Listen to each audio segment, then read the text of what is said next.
Prime Minister Mark Carney has appointed Canada's first ever AI minister, former journalist Evan Solomon.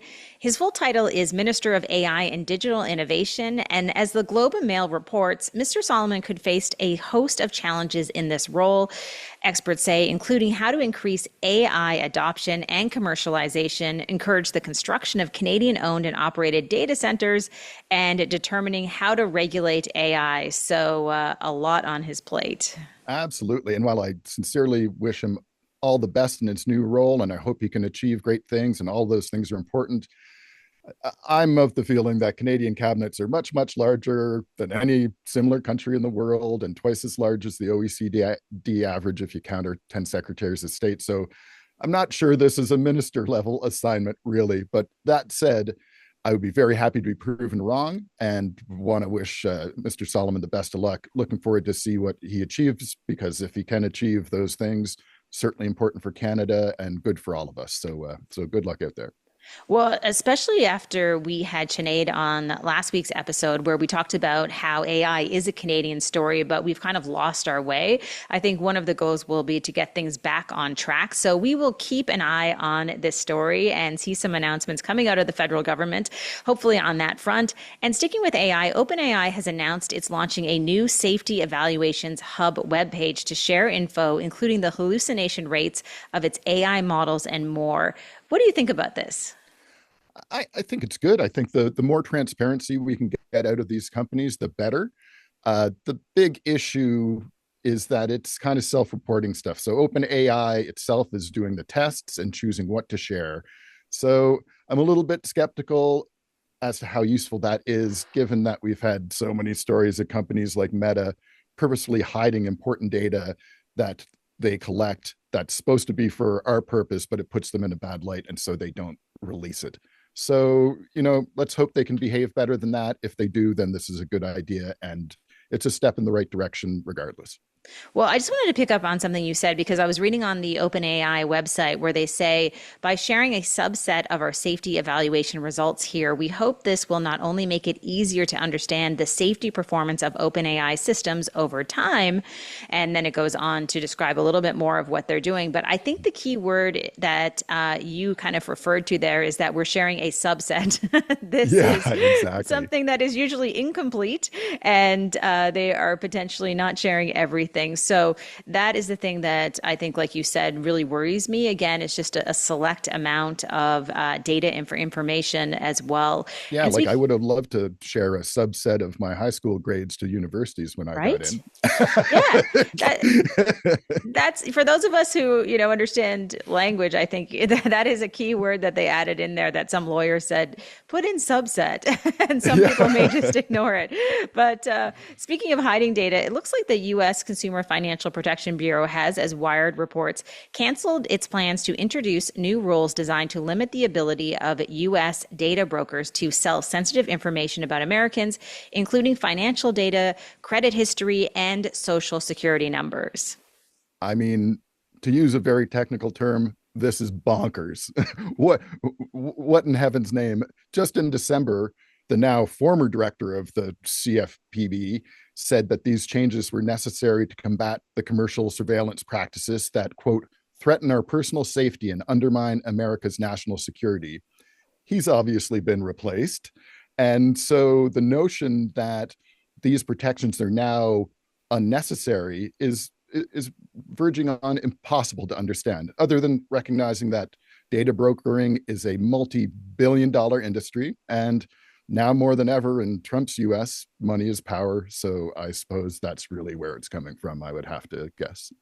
Yeah, when I read some of this news from the U.S., then I look at our news that we would normally be critical of, and then I feel like, oh my goodness, it's not so bad here after all. So, you spoke recently about Trump tariffs relative to Apple. So I'm curious what you think of Trump's declaration during his recent visit to the Middle East that, and I'm quoting here, I had a little problem with Tim Cook yesterday. You're coming in with 500 billion, but now I hear you're building all over India. We're not interested in you building in India. I mean, it is just beyond the pale to have the president of the United States basically directly ordering a specific private company about how to run their business. it's even more so incredible given that Apple is the most valuable brand in the world and Trump is an economic illiterate. So I just I just can't wait for this all to stop. I'm so tired of listening to disingenuous people talk about things they don't understand. And this is a prime example of it. You can do your tariffs and all that. That's within your ability to do, although it is sort of twisting the intent of the those sort of powers you're wielding. But once you get down to telling individual companies what they should be doing on a one-on-one basis, I mean, and who in the name of the world is Trump to do that? So it's just head-shakingly crazy. It is. And speaking of something else you may not like, I just read in Ars Technica about Netflix' recent announcement that it will show generative AI ads midway through streams starting next year. What do you think of this? I mean, it's not entirely clear what they're talking about. There weren't a lot of details. I tried to dig this stuff up, but aren't ads bad enough when they don't involve AI? I just cannot imagine how many terrible ads we're going to be subject to. Now, in fairness, Netflix has been doing quite well on its ad subscription tier. And if people would prefer to see ads instead of paying more, then that's their decision. I actually bought a new Apple TV just so I could have the mute button so I could mute commercials when that happened for sports things. But it certainly makes a lot of sense for Netflix to pursue this. That said, if you look back to 2011, the Netflix non-ad subscription standard plan was $7.99 per month. It's now twice that. So I'm not optimistic about where this is going in terms of people who would prefer to pay to not have ads because it seems like the sky's the limit, maybe. Well, I feel like after the past few minutes of news, we should end on something a little more positive. And this is an AI announcement that's pretty cool.